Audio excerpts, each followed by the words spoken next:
Buenas tardes, estimadas y estimados participantes en este curso. Iniciaremos la segunda mitad de la sesión de hoy. Quiero agradecer al señor Rodríguez por su intervención importante y vamos justamente a engarzar con lo que él ha mencionado. Estimadas y estimados oyentes, la creación o por lo menos la consolidación de mitos es una parte esencial del pensamiento político y social en América Latina y en todo el mundo. Hay mitos que son políticamente inofensivos, como los mitos sobre la creación del mundo. Pero también hay leyendas populares que se han consolidado como mitos sociales muy importantes que tienen directamente una consecuencia sociopolítica, como seguramente las leyendas sobre la riqueza de las naciones coloniales y la angurria, el ansia de explotación de las naciones metropolitanas. Y esto, que puede ser verdad, no hay que excluir, debería ser, estimados oyentes, la conclusión de un proceso analítico profundo y largo, y no el punto de partida. Por lo tanto, el gran problema que yo quisiera aquí mencionar en forma crítica de estas teorías, como las de Zabaleta, la filosofía de la liberación o Eduardo Galeano, es que ellos parten como una verdad absoluta, como una verdad autoevidente, que las desgracias de América Latina han comenzado en octubre de 1492. Estimado público, obviamente nadie está contento con un régimen donde uno es esclavizado, colonizado y explotado. Pero hay que pensar que eso ha sido lo usual en la historia de la humanidad. Eso no disculpa estos regímenes. Pero la historia de América Latina no es muy diferente de la historia del resto de la humanidad. Y la dotación en recursos naturales de Bolivia no es muy diferente a la dotación de recursos naturales del resto de nuestro planeta. Unas regiones tienen algo más de recursos energéticos como petróleo y gas, otras tienen oro, otros países tienen suelos extraordinariamente buenos, como por ejemplo Ucrania, que tiene esa tierra negra extraordinariamente fértil. U otros países simplemente están muy bien situados, tienen una situación estratégica que favorece el comercio. Por ejemplo, Singapur. La posición de Singapur es realmente única a nivel mundial y por eso, en parte, la extraordinaria prosperidad de ese pequeño estado. En el caso que nos ocupa hoy del pensamiento latinoamericano, debemos ver, estimado público, en este seminario, en este curso que está dedicado a una visión crítica, no a una visión apologética de los pensadores, debemos ver también las posibles implicaciones, no digo yo falsas, pero peligrosas, de esa tendencia a ver siempre la dimensión de la explotación por otros países como algo extraordinariamente negativo. Como les decía, el diablo, o sea, la verdad, está en los detalles. En alemán es que hay ese hermoso proverbio que dice: el diablo y la verdad se hallan siempre en los detalles. El Imperio Romano fue, como su nombre ya lo indica, una institución que colonizaba y explotaba personas y recursos de los territorios que ocupaba militarmente. El Imperio Romano ha vivido, como lo ha explicado Karl Marx, de un régimen esclavista forzado en la mano de obra gratuita de los esclavos que eran ganados en guerras o en situaciones similares. Sin embargo, también paralelamente a esta explotación, el Imperio Romano significó un gran progreso para la gente del pueblo de los países dominados, con la construcción de una infraestructura que nunca había habido antes y con la terminación de las interminables luchas y rencillas que todos los pueblos del mundo, como lo ha dicho el señor Rodríguez, en ese ambiente tribal de la guerra de todos contra todos, era lo usual. Esa guerra de todos contra todos, estimado público, es algo que ha pasado mayoritariamente en la historia universal. Por ello, teorías muy importantes como las de Thomas Hobbes tienen que ver con la idea de que hay una especie de guerra civil permanente entre los seres humanos porque los recursos, la tierra, todo eso no alcanza para todos. Pero al mismo tiempo hay que considerar que el intercambio con otras culturas también sirve para enriquecer a la persona, a la sociedad, a la comunidad que hace parte de ese intercambio. El comercio no siempre es algo extremadamente explotador, injusto, desequilibrado, etc. También hay un comercio que es más o menos favorable a todos. Y esta dimensión del intercambio, de la comunicación en un planeta que es extremadamente pequeño como el nuestro, es algo que estas teorías no consideran adecuadamente.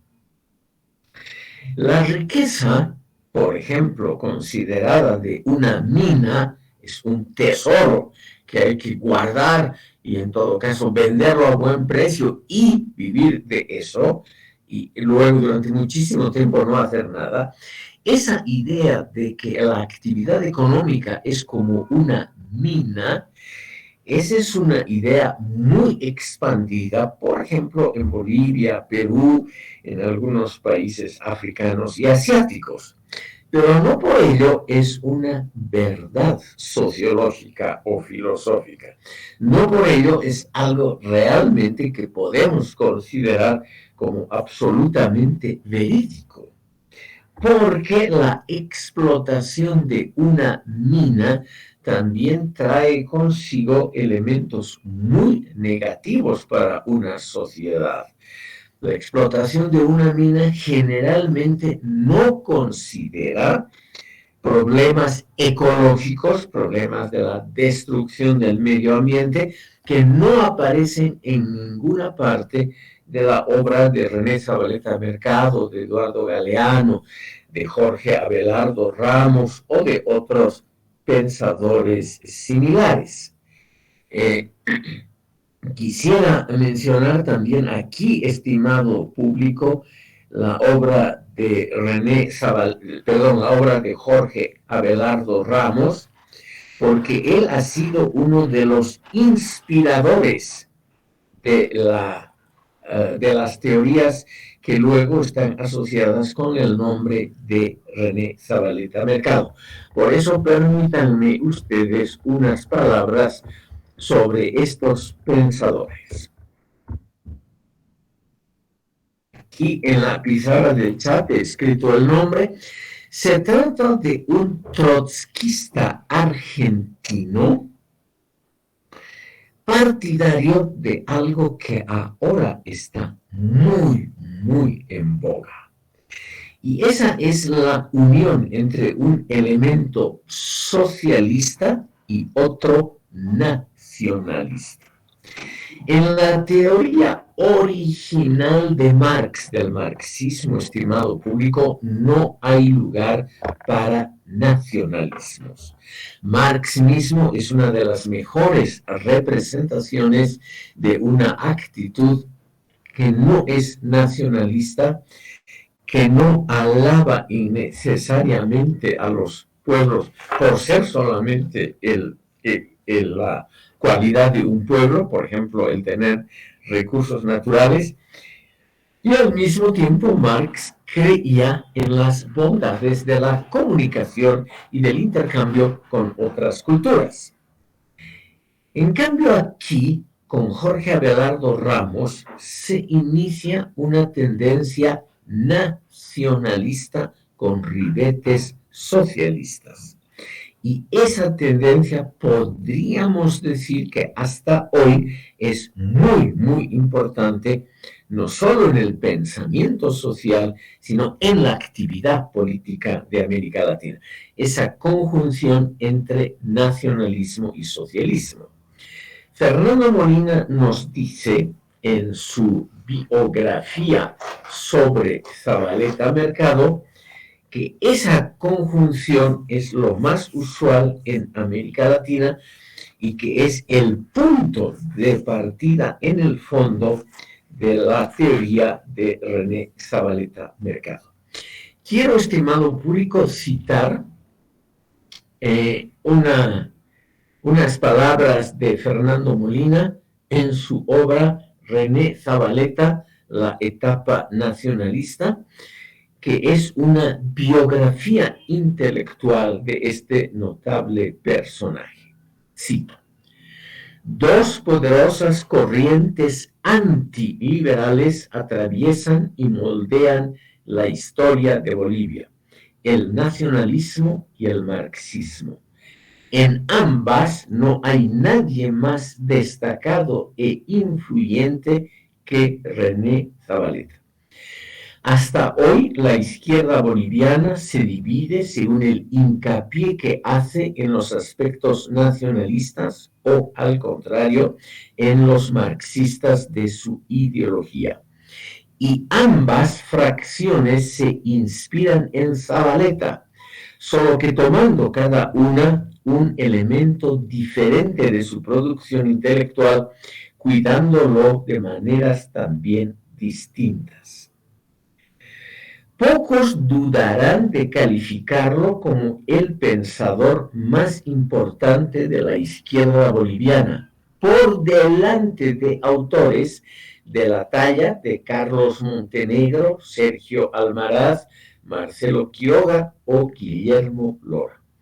En efecto, escribió con una prosa incorrecta, pero también más original y atractiva que la de ellos, e interpretó la historia del país de una forma poderosamente sintética, a la vez que elegante, tan plástica y verosímil que parece muy real, aun cuando está prescindiendo de los hechos en beneficio de un esquema preconcebido. Fin de la cita. Me permito recomendar a ustedes, solo recomendar la lectura de este breve libro de Fernando Molina. Reitero el título, René Zabaleta, la etapa nacionalista, porque es breve y muy bueno, solamente tiene 80 páginas. Pero yo creo que es una crítica no solo de la etapa nacionalista, sino en realidad una crítica muy interesante de todas las etapas de la producción del pensamiento de René Zabaleta. Cito otra vez textualmente a Fernando Molina. Como historiador, Zabaleta fue más convincente que veraz. Tuvo una penetración reducida y limitada a sus necesidades teóricas. Como ideólogo, en cambio, fue capaz de vivificar tanto con el vigor de su pluma como con su manejo plausible de la información sobre Bolivia, filosofías que eran en sí mismo pobres, corrientes, tributarias de trilladas orientaciones del pensamiento mundial. Por otra parte, la figura de Zabaleta tiene una dimensión especial, más allá de cualquier valoración realista. Principal intelectual de un colectivo especialmente sensible a lo intuitivo y emocional, se ha convertido, con el paso del tiempo, en parte de una mitología progresista que prescinde de su obra para concentrarse en el resonar de su nombre.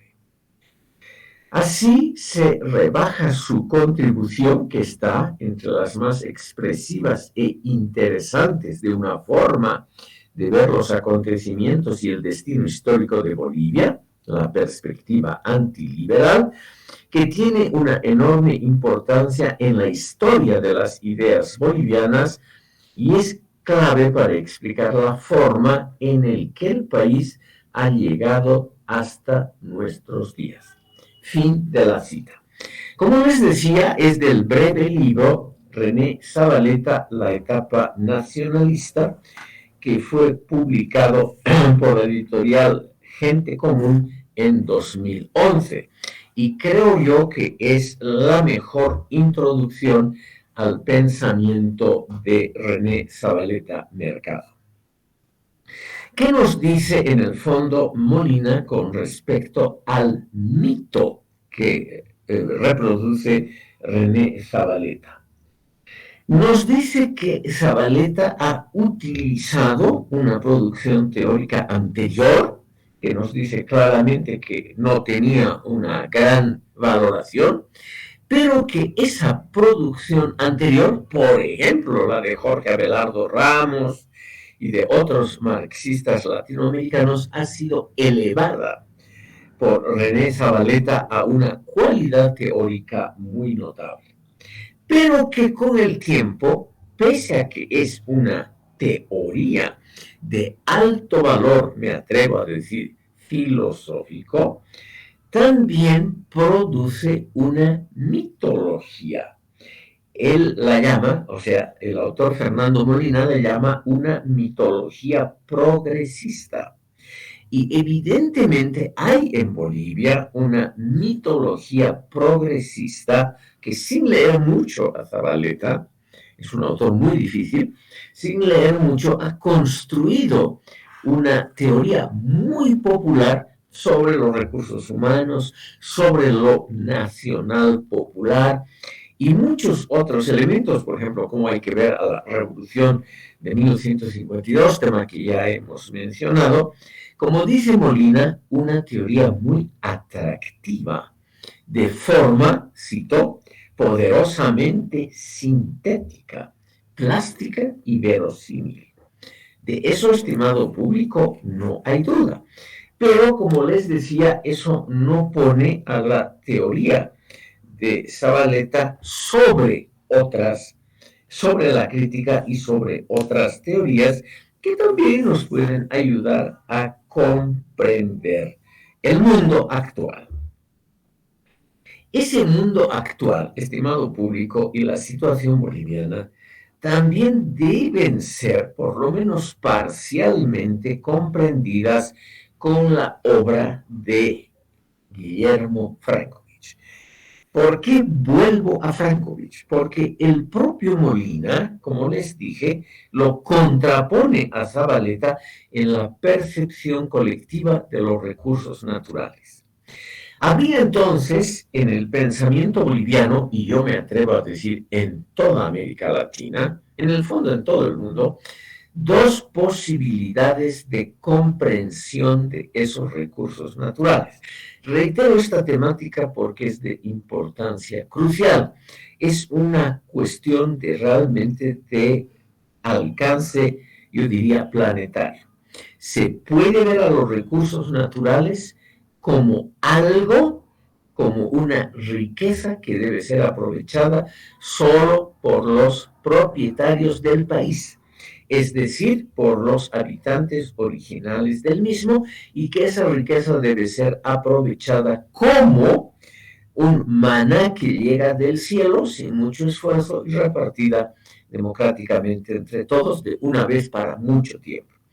En cambio, la idea racionalista, encarnada en este caso por Guillermo Frankovich, nos hace ver simplemente a los recursos naturales como como uno entre varios factores económicos. El principal sería el trabajo continuado de la gente como una posibilidad entre varias para alcanzar una cierta prosperidad, cierta, no la definitiva, no la salvadora, porque la mina es considerada como el factor salvador de una crisis. Es por ello que la mina de estaño más famosa de Bolivia se llamó justamente La Salvadora, la mina que salvó a Simón Patiño de la quiebra económica. Pero esa idea de un salvamiento, que siempre es un acto relativamente temporalmente concentrado, delimitado, está contrapuesto a la idea del trabajo cotidiano, perseverante, del trabajo creador, que poco a poco va mejorando racionalmente su posición, que es, estimado público, el trabajo que proponen ideas racionalistas. Ahora, como contraposición, y aquí voy a seguir también a Fernando Molina, es bueno ver qué encarna dentro del pensamiento sociopolítico boliviano, también representativo para América Latina, qué encarna Guillermo Frankovich. Según Fernando Molina, Frankovich fue el mayor racionalista y humanista boliviano. Él dice, Molina también ha publicado una breve biografía de Guillermo Frankovich, él dice, el mayor ilustrado que ha dado Bolivia. Aquí reside, estimado público, la importancia a largo plazo de Guillermo Frankovich. En lugar de pensar en revoluciones, lo que Frankovich llamaba el revolucionarismo, a él lo que le preocupaba era el trabajo cotidiano basado, en primer lugar, en la razón, en principios racionales, y en segundo, en un trabajo también con una conciencia y responsabilidad sociales, lo que se consigue únicamente mediante la reflexión racional. Fernando Molina lo califica a Frankovich de manera relativamente positiva y nos dice, Frankovich dedicó su vida a aclarar, cito textualmente, a aclarar, a mejorar, a iluminar. Enfrentó solo, pero entusiasta, las tumultuosas sombras de la ignorancia. Fin de la cita. Entonces, cito otra vez a Fernando Molina, contra las pasiones ideológicas de su tiempo, Frankovich fue el pensador que creía en el trabajo silencioso, constante y productivo que representa toda actividad hecha racionalmente, contra el revolucionarismo que cree que con un golpe de suerte de la historia o de los seres humanos se puede modificar de una vez para siempre el rumbo de la historia y terminar con las injusticias sociales. Frankovich creía que lo único que puede hacer el ser humano es mejorar paulatinamente su situación mediante una labor cotidiana basada en el racionalismo, no en el revolucionarismo, sino en la actitud cotidiana de hacer siempre un pequeño aporte para mejorar la situación propia y la de la sociedad. O sea, Frankovich se opuso también a la Revolución Nacional de 1952. Él había sido candidato de una coalición entre el Partido Liberal y el Partido de la Izquierda Revolucionaria PIR a la presidencia de la República en 1947. Esa coalición liberal pirista tuvo como candidato presidencial a Luis Fernando Guachaya y como candidato a la vicepresidencia a Guillermo Frankovich, que perdieron frente al Partido Republicano, que estaba representado por Enrique Herzog y Mamerto Urriola-Goitia, quienes por muy pocos votos, por 400 escasos votos, ganaron la elección. Usando un término atrasado, pero que es adecuado para describir, Guachaya y Frankovich caballerosamente no quisieron ir a una segunda vuelta y declararon que Herzog y Urriola-Goitia habían sido electos presidente y vicepresidente de la República, para evitar justamente problemas. Y eso que en el Parlamento elegido ambos hubieran podido contar con una mayoría parlamentaria. Pero en esa época la idea de que el segundo o el tercero mejor situado podía acceder a la presidencia por voto parlamentario, porque no había segunda vuelta, esa idea era en esa época todavía muy rara, lo cual, como ustedes saben, ha ocurrido frecuentemente a partir de 1985 aquí en Bolivia.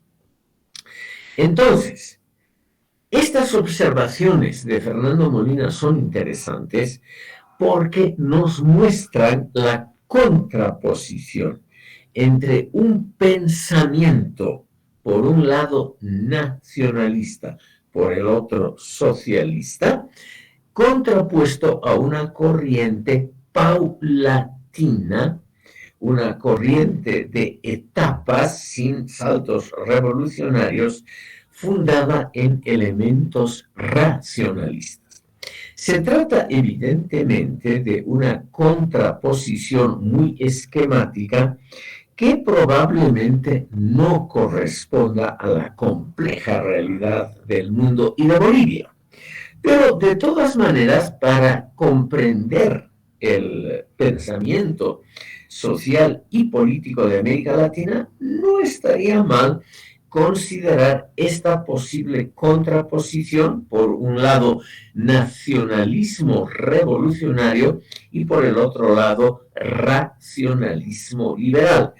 Para evitar una confusión, me permito en la pizarra poner esta contraposición que puede tener muy diferentes variantes. O sea, puede ser nacionalismo. Perdón, vamos a escribir correctamente. Nacionalismo.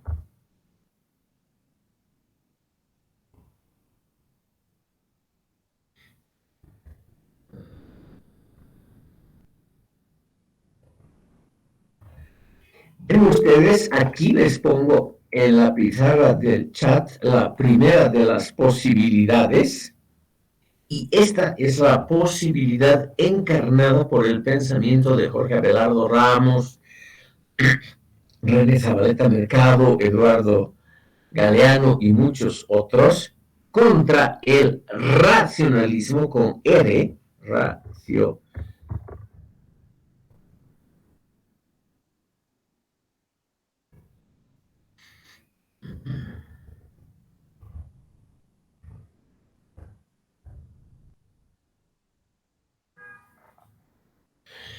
que significan simplemente dos oposiciones de cómo ver tanto la ciencia como la actividad política. Por eso esta contraposición es interesante, estimado público, porque nos muestra que hay evidentemente una conexión muy íntima entre teoría y praxis, como se diría en filosofía clásica, o entre la práctica cotidiana y el mundo de las ideas. Y según Fernando Molina, esta contraposición estaría personificada en el caso boliviano por René Zabaleta Mercado, partidario del nacionalismo revolucionario, contra Guillermo Francovich, partidario del racionalismo liberal paulatinista. Perdón, Jorge Carita Leiva ha levantado la mano. Adelante, don Jorge. Buenas tardes, doctor Siria. Revisando la obra de Zabaleta Mercado y tal vez para una aclaración, él habla del mundo del temible Vilca. Doctor, ¿podría ampliar un poquito este tema nacional? Sí, sí. Gracias, doctor. En la obra póstuma de René Zabaleta, Lo Nacional Popular en Bolivia, hay un largo acápite dedicado a la guerra federal que, como ustedes tal vez saben, se desarrolló entre fines de 1898 y mediados de 1899 y que produjo el triunfo del Partido Liberal y el cambio de la capital de Sucre a La Paz. Este triunfo de las fuerzas liberales sobre el Partido Conservador, que era el partido que estaba gobernando en Bolivia con el presidente Severo Fernández Alonso. Por las dudas pongo el nombre porque este pobre presidente está hoy completamente olvidado, es decir, tanto liberales como revolucionarios lo han opacado completamente. Severo Fernández Alonso, ahí tienen ustedes, había ganado las elecciones en 1896 y él hizo una presidencia muy moderada, trató justamente de evitar todo problema porque el propio Partido Conservador, también llamado Partido Constitucionalista, era relativamente débil. Y había un sentimiento en favor de trasladar la capital de Sucre a La Paz muy fuerte. Un sentimiento que era compartido por Cochabamba y Oruro. En realidad, la decisión de mantener la capital en Sucre era una posición, hay que decirlo, relativamente minoritaria. Además, había un problema económico de fondo. El Partido Conservador había sido socio y apoyado por los mineros de la plata del sur. Y justamente hacia 1898-99, la plata, como producto de exportación, perdió en valor en Bolivia, en el mundo entero, y obviamente en Bolivia. Y el estaño que se extraía en Oruro, Potosí y un poquito en el norte del país, empezó a tener una gran preponderancia. Además, el principal minero del estaño, Simón Patino, empezó su carrera justamente en esa época. El Partido Liberal, para vencer a los conservadores, acudió al apoyo de los indígenas de la parte norte del altiplano, Oruro y La Paz, campesinos que estaban, digamos, encabezados por el temible Wilca, como lo llama René Zabaleta Mercado, un indígena de la región de Oruro, un indígena aymara. Estos contingentes indígenas fueron muy importantes para derrotar al ejército constitucional que acaudilló Severo Fernández Alonso. Y ellos, los indígenas, creían que iban a recibir no solamente una tajada del poder político, sino también ventajas económicas y sociales, como por ejemplo la terminación del pongueaje, la repartición de tierras, la devolución de tierras por las leyes de exvinculación, etcétera. Entonces era naturalmente una alianza comprensible contra esos elementos, contra esas tendencias, el nombre está clarísimo, conservadoras, que querían preservar sin modificación el estado de cosas. El temible Wilca se lo llamó así a Pablo Zárate Wilca porque él seguramente infundió algo de miedo en la población mestiza y blanca del país. Zárate Wilca no nos ha dejado testimonios escritos por él mismo, por ejemplo, un programa de gobierno, pero está muy claro que los campesinos indígenas tenían una serie de agravios de muy vieja data que querían verlos concluidos, lo cual es totalmente normal. Sobre Zárate Wilca se ha escrito mucho, o sea, no es una temática desconocida. Desde Condarco Morales hasta escritores actuales hay varios tratados sobre esta temática. En el fondo, el problema es bien simple. Es el problema de una comunidad que hace una alianza política con el sector liberal, que es el que obtiene el triunfo, pretendiendo obtener una ventaja. Y la verdad es que los liberales defraudaron a los indígenas y no les concedieron ninguno de los puntos de su pliego petitorio, como se dice hoy, ninguno. Es decir, no se consideró la devolución de tierras expropiadas por las leyes de exvinculación del siglo XIX, no se les concedió derecho al voto, no se terminó con el pongueaje. En una palabra, todo permaneció como antes. Y Wilca encima fue traicionado y probablemente asesinado por orden del gobierno liberal. Entonces, la expresión tiene que ver solamente con el miedo que sentían los blancos y mestizos del país ante un caudillo que representaba fielmente y con todo derecho los intereses de su etnia y de su importantísimo grupo social. Durante el periodo liberal hubieron varias revueltas indígenas.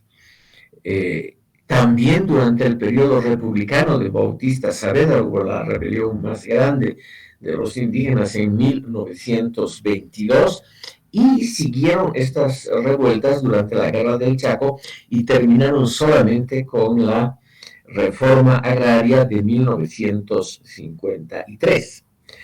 Pero Wilca ha quedado en el imaginario popular como el incorruptible, o sea, como el gran dirigente indígena que fue traicionado por los pérfidos liberales y que era el representante genuino de una parte muy grande de la población boliviana. No sé, señor Jorge Carita Leiva, si más o menos he aclarado algo de su pregunta. Doctor, muchas gracias. En realidad, la pregunta iba a una segunda pregunta. Si este personaje ha sido también mitificado por el mismo Zabaleta Mercado. Gracias, doctor. Obviamente es importante la segunda parte, señor Carita Leiva. Yo me permitiría decir lo siguiente. La dirección liberal de esa época se portó extraordinariamente mal con Zárate Wilca y es muy comprensible que haya un intento de reivindicación verídica de ese personaje. Yo personalmente creo que Zabaleta Mercado no lo ha mitificado. Yo creo que ahí Zabaleta ha hecho una labor simplemente de poner los puntos sobre las IES, como se dice popularmente, es decir, de aclarar hechos históricos y poner sobre todo el peso más importante en la interpretación de la significación posterior de Zaratehuilca para el movimiento indigenista boliviano. Yo creo que en ese campo no es criticable la posición de Zabaleta, más bien yo la consideraría muy justa. Perdón, el señor Rosendo Portillo nos quiere decir algo. Adelante. Doctor, gracias. Primero, el pensador filósofo Fernando Arena ha fallecido a las 12 hoy día. 12 del día. Sí, ha fallecido. ¿No? Él manejaba la Asociación Forestal de Galicia y otras instituciones más, pero hoy día... Creo que no es la misma persona. Creo que no es... El que yo sepa no tiene nada que ver con una cuestión forestal. Creo. Sí, pero bueno, ha sido publicado, ¿no?, en la prensa. Bueno, otra pregunta, doctor. ¿Será que América Latina tiene muy centralizado en su interior, en su cerebro, podemos decir, que somos realmente ricos, doctor? ¿Tenemos riqueza? Tenemos, pero ¿será que es el único continente que tiene todo y de eso viene ya un montón de conceptualizaciones y hasta de esos mitos que como estamos hablando ahora? ¿Es así realmente, doctor? Esa pregunta, por favor. Señor Portillo, muchas gracias por su interesante pregunta. En primer lugar, le diría yo algo para matizar mi respuesta. No soy economista. Siempre he considerado a la economía como una ciencia muy complicada y por lo tanto muy por encima de mis modestas posibilidades. Y la economía es importante para cuantificar, por ejemplo, las riquezas de un continente y compararlas con otras. Segundo lugar, señor Portillo, todas las sociedades del mundo creen que su subsuelo contiene notables riquezas, que su país tiene factores muy importantes, que sus mujeres son las más bellas del mundo, que su comida es la más sabrosa del universo. Es decir, todas las sociedades del mundo tienden a creer en las maravillas de lo propio, todas. Yo creo que en eso no hay muchas excepciones. Lo que yo diría es que América Latina es un continente que contiene muchas riquezas, suelos agrarios fantásticos como en la Argentina, riquezas minerales y energéticas distribuidas a lo largo y un bosque tropical el más grande del mundo. Pero no son, digamos, sustancialmente diferentes de las de otros países. Si nosotros echamos un vistazo a lo que está hoy de moda por la trágica guerra entre Rusia y Ucrania, los suelos de Ucrania tienen fama de ser los más fértiles del mundo. Y también Ucrania, en su parte oriental, tiene fama de tener los yacimientos de carbón y hierro más importantes de la antigua Unión Soviética y de Europa, es decir, un país muy rico en recursos naturales. Y todos los seres humanos creemos siempre que lo propio es lo mejor en cierto detrimento de lo ajeno. Todos los seres humanos creemos que nosotros somos muy buenos y que el resto no son tantos. Y también tendemos a victimizarnos, todos los seres humanos.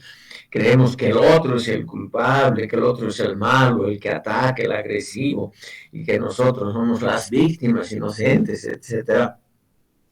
Esos elementos del pensamiento sociopolítico que podríamos llamar popular colectivo son muy similares a lo largo de la historia universal verticalmente y a lo largo de las diferentes sociedades horizontalmente. A lo largo de este curso vamos a ver algunos de esos elementos que son muy interesantes porque obviamente tienen que ver con el fondo de la temática, con la filosofía de la vida de los seres humanos. Y por ello yo, señor Portillo, le agradezco mucho su pregunta. Tiene que ver, porque la filosofía es obviamente parte de la vida misma. Y esa idea general de la riqueza intrínseca de uno y de la situación de víctima, esa idea colectiva, está unida evidentemente a todos los otros aspectos de la vida social y por ello esta idea merece un tratamiento filosófico. Estimado público, si no hay más preguntas sobre esta temática, permítanme avanzar un poquito, porque tenemos todavía un pensum muy grande y tengo el presentimiento que este curso termina ya a mediados de junio. El presentimiento, no sé con absoluta seguridad. Por lo tanto, tenemos que avanzar rápidamente. Otro de los puntos fuertes de Zavaleta Mercado es creer que el proletariado minero, que trabajaba justamente la riqueza incomparable de la nación, hubiera sido la clase universal por excelencia en la terminología marxista, la clase cuya emancipación hubiera sido la emancipación general de la nación boliviana. Eso está muy claro porque Zavaleta atribuye una enorme importancia, vitalidad y futuro al proletariado minero boliviano. Es un tema que ya lo hemos tratado y hemos visto que esa alta apreciación del proletariado minero no ha sido confirmada por la historia. El proletariado minero hoy en día juega un papel ciertamente importante, pero mucho menos relevante en peso económico y político que en décadas anteriores, sobre todo anteriores a 1985, cuando hubo el desplome terrible de la minería del estaño. Lo importante aquí, estimado público, es ver las consecuencias de esa mitificación que hace Zavaleta del proletariado minero. Y eso es un tema que quisiera mencionar rápidamente con ustedes, porque el pensamiento sociopolítico de Zavaleta y de gran parte de los pensadores bolivianos, latinoamericanos, tiene que ver con ello. Me permito citar textualmente a Zavaleta un extracto de su libro Bolivia, el desarrollo de la conciencia nacional, publicado en 1967. O sea, cuando el MNR, el partido de Zavaleta en esa época, ya estaba fuera del país. Fuera del gobierno, perdón. Dice Zavaleta al pie de la letra, cito, los españoles trajeron el sentimiento del oro, es decir, las nociones de abundancia y carencia desconocidas en aquella cultura colectivista y también, por consiguiente, las ideas de la soledad, la competencia y el individuo.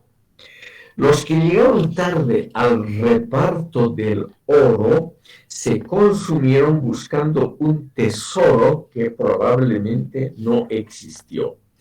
La contraparte de este lenguaje de la avidez fue el sentimiento de falta o pobreza que trabajó desde entonces en los despojados ánimos populares.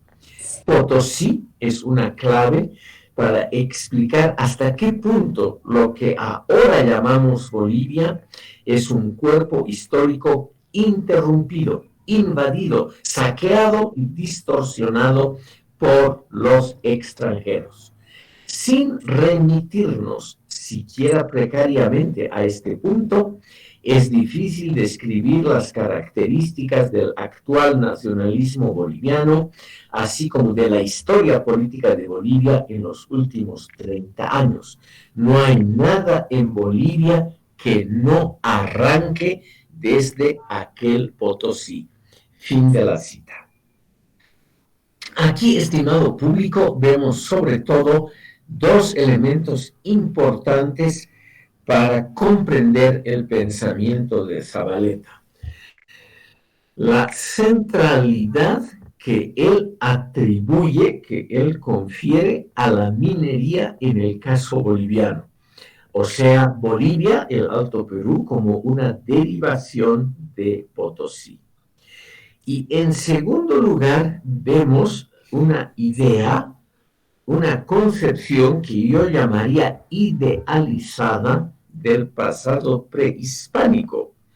Él dice que anteriormente a la llegada de los españoles no habían las nociones de abundancia y carencia y las ideas de soledad, competencia e individuo.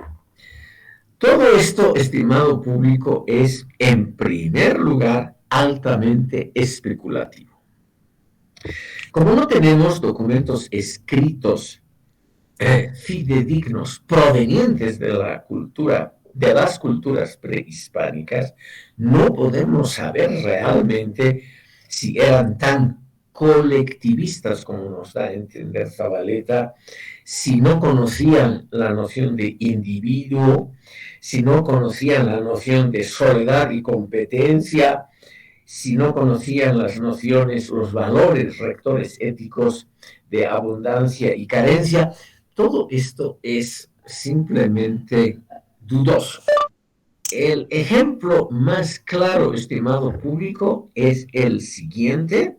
Está claro que antes de la llegada de los españoles se conocía muy bien lo que era la competencia, la concurrencia por un factor como el poder, la lucha entre Huáscar y Atahualpa, esa guerra civil que fue fatal para el imperio incaico, ocurrió justamente por la competencia entre dos personas por un bien único, que es el poder supremo, que obviamente no puede ser fácilmente compartido. Es decir, había no más, por lo menos en la élite, la idea de la competencia y que para esa competencia había que usar cualquier método, cualquier camino. En segundo lugar, la idea de que no conocían la soledad es una idea naturalmente muy extendida aquí en Bolivia, en el mundo andino. Si ustedes le echan un vistazo a la obra de Ramiro Reinaga Burgoa, este es el hijo de Fausto Reinaga, pero que para diferenciar, perdón, que hay un error.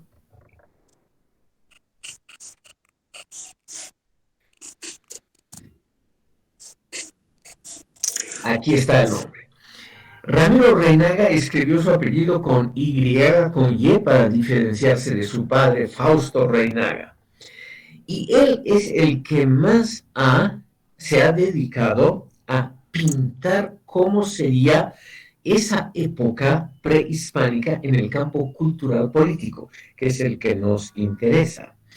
Y él es el que ha escrito, por ejemplo, que los fenómenos de alienación eran totalmente desconocidos en la época prehispánica, que las ideas de mío, tuyo, suyo, la propiedad era también algo desconocido. Y también nos ha dicho que el trabajo cotidiano era, cito textualmente, una fiesta diaria en el mundo incaico. O sea que la gente trabajaba feliz, contenta y poco, porque cualquier trabajo duro, sobre todo en el campo, no creo yo que sea una fiesta cotidiana. Es decir, es claramente lo que hace Reinaga y también Zavaleta Mercado, es un edulcoramiento, ha dulcificado, ha embellecido la realidad probablemente para hacer quedar muy bien a la época anterior a los españoles y muy mal a la época que se inicia con la conquista, que es más o menos en un lenguaje mucho más, podríamos decir, intelectual, lo que hace Zabaleta Mercado en el pasaje que les he citado. Por ejemplo, el decir que las nociones de abundancia y carencia eran desconocidas porque todos tenían lo suficiente, que no había la idea de la soledad porque todos estaban contentos, etc. Todo esto, estimado público, es simplemente improbable. No digo yo que sea absolutamente imposible, sino que con mucho cuidado digo improbable. Luego, estimado público, la idea de que toda Bolivia ha sido organizada de acuerdo a un solo principio rector, en este caso la minería, es naturalmente algo muy exagerado. Después de todo, los seres humanos tenemos cada día que comer y la agricultura y la ganadería son ahí indispensables para mantener una sociedad, por más que ésta esté alejada de cuestiones industriales, mineras o de otro tipo. Zabaleta Mercado, además, continúa y nos dice lo siguiente en el mismo libro, en el mismo pasaje que les he citado. Dice a la letra: deja de ser autónoma desde entonces la evolución histórica del país y el cuerpo nacional debe soportar un crecimiento exógeno, desigual y por saltos, introducido desde afuera por los agentes externos, al que le cuesta acomodarse. Se inicia una paradoja desgraciada. Los hechos vienen desde afuera y, por tanto, para predecirlos, para esperarlos, para encauzarlos o rechazarlos, se necesita una conducción política particularmente lúcida, porque Bolivia es un país sometido y sus dirigentes deben pagar un pesado tributo a la condición sumergida y ahogada de estas provincias altoperuanas. Fin de la cita. En el mismo libro, Bolivia, el desarrollo de la conciencia nacional. Aquí, estimado público, se refuerza esa idea. Los males de la nación han sido dictados desde las necesidades de las potencias extranjeras y al país le ha costado acomodarse a esas necesidades. Los hechos, dice Zabaleta textualmente, vienen desde afuera. Y obviamente eso no es tan así. Siempre ha habido una actividad agrícola de comercio interior de las provincias del Alto Perú y del primer siglo de la República que han sido relativamente intensos. Después de todo, el Alto Perú primero y Bolivia después han constituido con seguridad sociedades relativamente bien estructuradas, donde, estimado público, ha habido un desarrollo cultural notable del cual hoy podemos estar orgullosos. O sea, no era todo dependiente sola y exclusivamente de indicaciones o de un sometimiento al exterior, como nos indica Zabaleta. Todo, estimado público, siempre en la vida es más complejo. Pero luego lo final, y en esto hay una unanimidad de pareceres con Fausto Reinaga, con Jorge Abelardo Ramos, etc., es cuando Zabaleta, al final del párrafo citado, nos dice: lo que falta es una dirigencia particularmente lúcida. Y esa dirigencia lúcida, o sea, que conoce la historia, que conoce el desarrollo, que puede pensar críticamente, que aprecia en su justo valor el desarrollo actual y las posibilidades del futuro, solo puede ser una clase de intelectuales como él, como Zabaleta, que se pone aquí de ejemplo, particularmente lúcida, que puede expresar la realidad. O sea, son los intelectuales como él, pero los de tendencia progresista, izquierdista, nacionalista, los llamados a dirigir el país y a poner un punto final a esa evolución anterior dirigida por intereses externos. Como ven ustedes, en forma muy clara, y esto hay que reconocer que Zavaleta era muy claro y hablaba directamente de los asuntos que pretendía explicar sin dar muchas vueltas, por lo menos en algunos de esos textos. Aquí, estimado público, tenemos una descripción de la realidad colonial y colonizada, una descripción, yo diría algo unilateral, que debe y puede ser terminada, concluida, reemplazada por otro régimen, si ese régimen está dirigido por los intelectuales que tienen la lucidez. Esa palabra, ese concepto está repetido muchas veces en la obra de René Zavaleta Mercado. Y esa lucidez intelectual obviamente la tiene él y la gente que piensa como él. Por lo tanto, es claramente un llamado al gobierno y, para decirlo claramente, a la dictadura del partido de los intelectuales progresistas. O sea, de aquellos que realmente conocen el desarrollo de la historia, que tienen esa lucidez. Por lo tanto, estimado público, como nos estamos acercando al final, quisiera hacer un breve resumen de esta posición. Me atrevo a decir lo siguiente. Pensadores como René Zavaleta y muchos otros similares, que son los predominantes en la escena intelectual de América Latina, han construido una visión mítica. Por eso nos hemos detenido al comienzo de esta sesión en la construcción de mitos colectivos. Han construido una visión edulcorada y mítica del pasado prehispánico, según la cual las concepciones de abundancia y escasez no existían, porque los habitantes de ese imperio incaico, lo mismo se dice en México con respecto a aztecas, mayas, etc., tenían una vida decorosa con lo fundamental.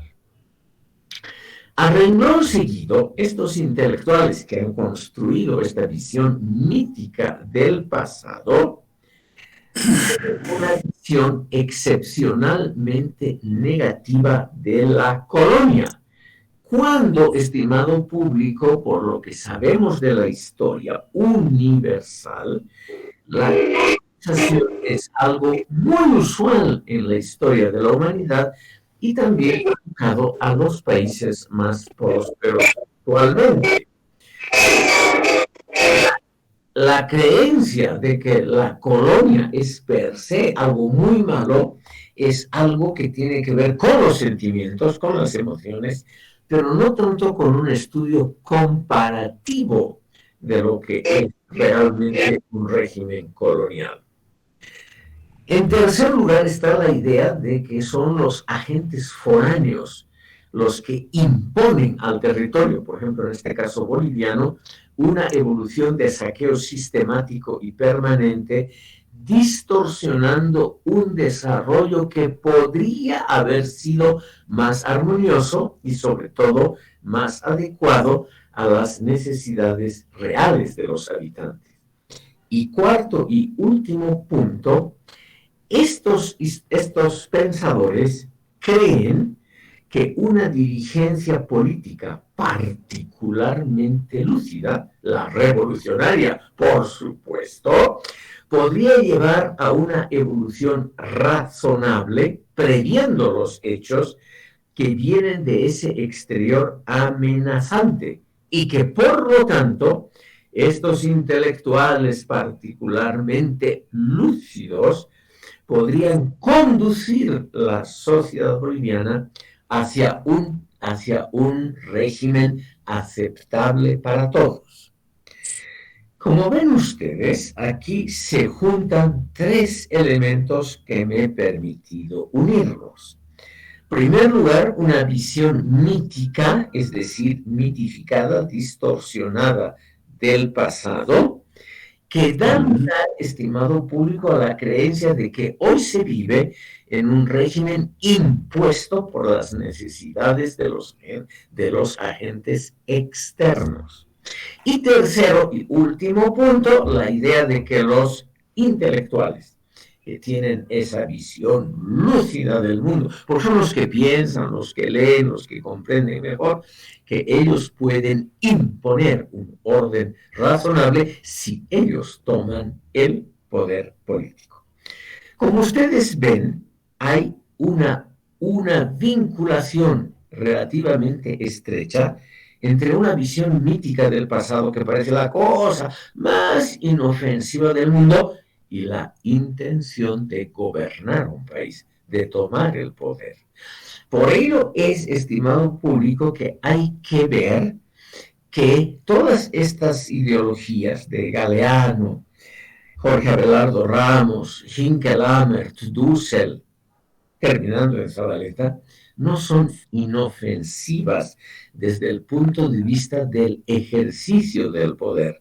Muchas veces estas teorías que parecen tan objetivas, tan alejadas de las emociones y de las pasiones políticas, son, en el fondo, podríamos decir, recursos intelectuales para acercarse al poder político. La meta de muchos intelectuales, una meta que para Jorge Abelardo Ramos, para René Zabaleta Mercado, una meta que no ha sido extraña. Hasta aquí habríamos llegado. Tal vez hay alguna pregunta, impugnación por la sesión de hoy. Si no es así, estimado público, me imagino que están cansados y con ganas. El señor Portillo nos va a decir algo. Rápidamente, doctor, sobre este tema de la vanguardia del proletariado en Bolivia minero, ¿no? Es el título que tienen, pero hay que entender de que en 1985, con un decreto que es el 21060, aparecen ya 20.000 relocalizados que tienen el nombre y que hacen una marcha histórica desde las minas hasta La Paz. Pero después hay una transición cuando los liquidan. El Estado liquida con $2.500, ¿no? Y creo que hasta este momento no existe muy poca gente de los relocalizados. Unos se han convertido en cooperativistas mineros y que bastante ricos y con una producción excelente de la minería, especialmente en lo que se llama el oro. Y la otra parte ha tenido una bastante sentido de colonizar el Chapare para posteriormente convertirse en cocaleros. Entonces, mi pregunta es la siguiente, doctor. El 2160, en el tiempo que se ha tocado vivir bajo la presidencia del entonces fundador, creador teórico del movimiento nacionalista revolucionario, y eso entre comillas, ha tenido también la magnitud que tuvo al crear un decreto que fue contra el nacionalismo revolucionario de 1952, pero que obviamente los tiempos habían exigido. Es este tema recurrente hasta este momento, doctor, bajo la vanguardia del proletariado, que Zabaleta Mercado comienza inicialmente como movimientista y su camino recorre hacia el tema socialista, ¿no? Pero ¿se mantiene aún en Bolivia ese espíritu, doctor? Gracias. Señor Portillo, sí, se mantiene, pero en forma algo diluida. Lo que sí se ha preservado es la idea de que una vanguardia intelectual, o sea, de la gente que sabe hacia dónde va el mundo, que ellos todavía deben gobernar. yo presiento que los gobernantes actuales, como también los regímenes anteriores, entre 1985 y 2005, han sido regímenes de intelectuales imbuidos de la verdad y necesidad de la propia idea. Y eso yo creo que en gran parte del mundo es así. No es la gente modesta y pobre la que toma el poder. Ha habido, eso sí, en la historia de la humanidad, algunos regímenes donde realmente los pobres del mundo han tomado el poder por muy poco tiempo. Eso ya lo ha visto Aristóteles hace 2400 años. Pero esos regímenes terminan muy rápidamente en manos de oligarquías pequeñas que hablan en nombre de los desposeídos.